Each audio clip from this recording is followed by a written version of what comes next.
Hello and welcome back to your favorite science show, Africa Science Focus. We had a brainwave about today's program and sent our reporter Michael Kaloki to investigate groundbreaking neurological research that's happening in Ghana. But first, we have some exciting news to share with you. Last week, it was announced that the Africa Science Focus team has won a silver award in the AAA Kavli Science Journalism Awards.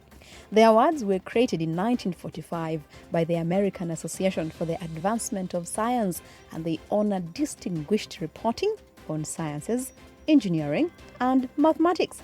Congratulations to our team, and thanks to you for joining us each week.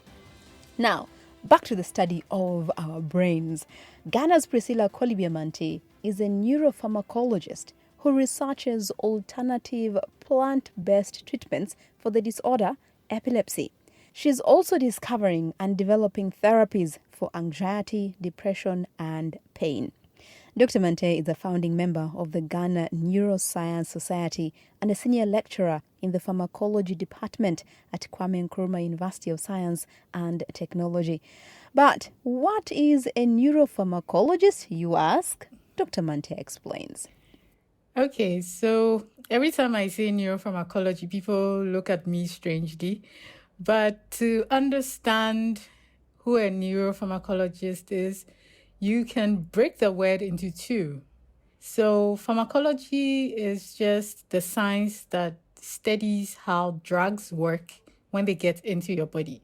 So a pharmacologist is the person that can tell you what is going to happen when you swallow a tablet.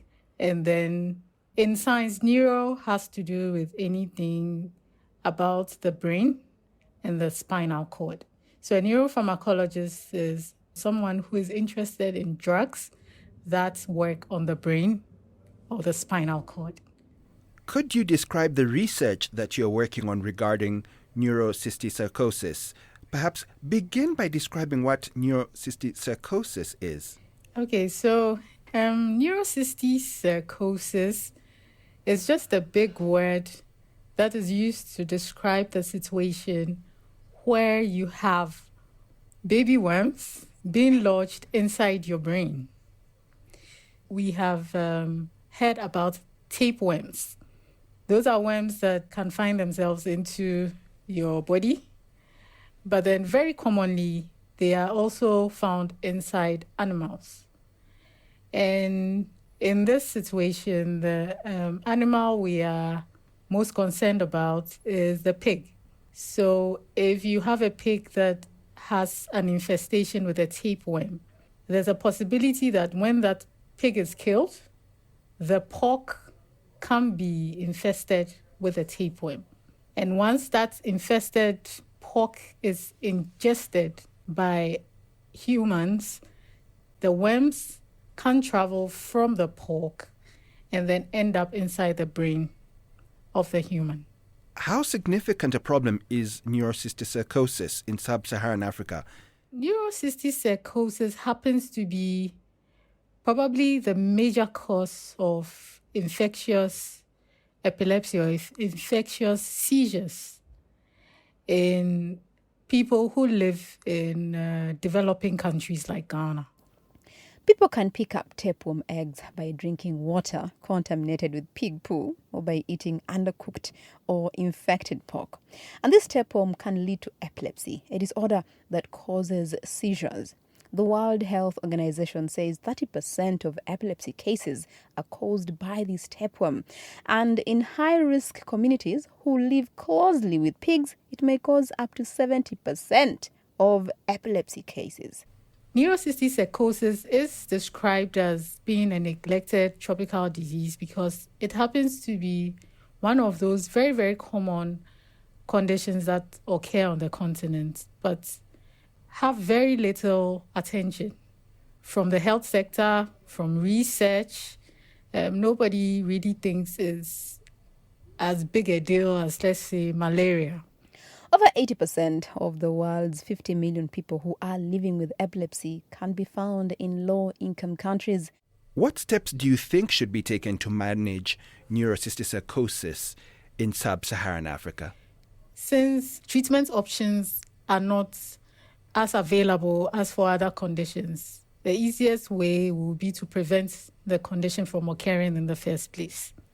It usually has to do with infestations that are moving from animals to man, which means that the animal hygiene is very, very important. It's key. If farmers could ensure proper hygiene of the livestock that they rear, then we may not have to deal with the medical implications of the infection. Epilepsy symptoms don't just include seizures. People with epilepsy also experience severe headaches, blindness, or convulsions. Dr. Mante is on the hunt for treatment to help people manage epilepsy. Dr. Nana Oforu Adomako tells Africa Science Focus that Dr. Mante's world-class research makes her a role model for young scientists just like himself all across the continent. She has been able to identify that cryptolepin as one of the numerous herbal medicines we have in Ghana has the tendency to help patients or people living with epilepsy. And this is not something she just does. She continues to look for other elements and other molecular products to help patients all over Ghana, all over the world, all over Africa, where we dwell more on herbal medicine. It shows that wherever you are, whether you're in Africa, wherever you are, whether you're in Europe, US, you can achieve excellence. You can achieve scientific excellence. Usually, if you read articles, most of them, or most of the groundbreaking sciences are outside Africa. But for someone in a low to middle income country like Ghana, standing out, even as a woman, to identify or to find solutions to such problems, it's something noteworthy. Cryptolepin happens to have a very interesting structure, which presupposes that it has the ability to enter the central nervous system if it is ingested and it gets into the blood. Yes, so that's one of the things that drew my attention to that compound. So as you know, I'm a pharmacist. So one of my strengths is in chemistry, in pharmaceutical chemistry, yes. I basically have developed the interest in plants as therapeutics because, as we know, a lot of the medicines that we currently have in the market found their source from nature. So nature happens to be a very, very rich source for new therapeutics. We do not have too many highly effective medicines that can affect conditions of the brain.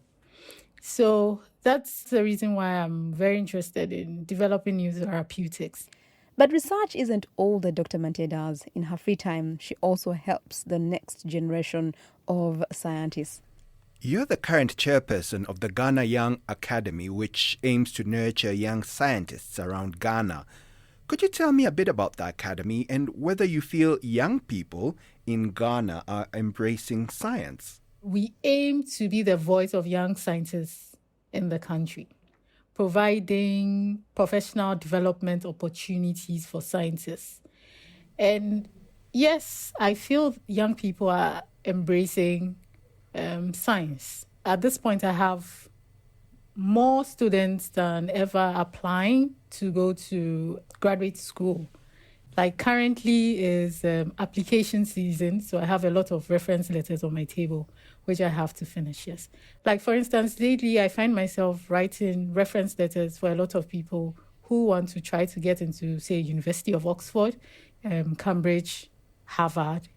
In the past, these universities were painted to us as sort of out of reach. So I feel that our work as mentors is actually making the younger people a lot more daring than we were when we were younger.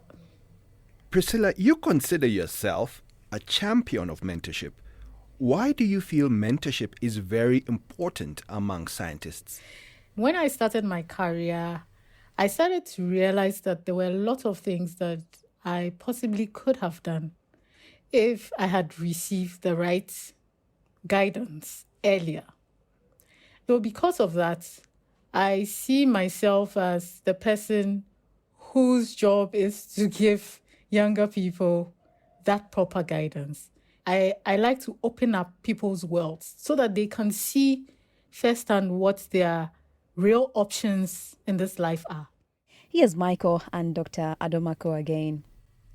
Is it unusual to have a woman mentor?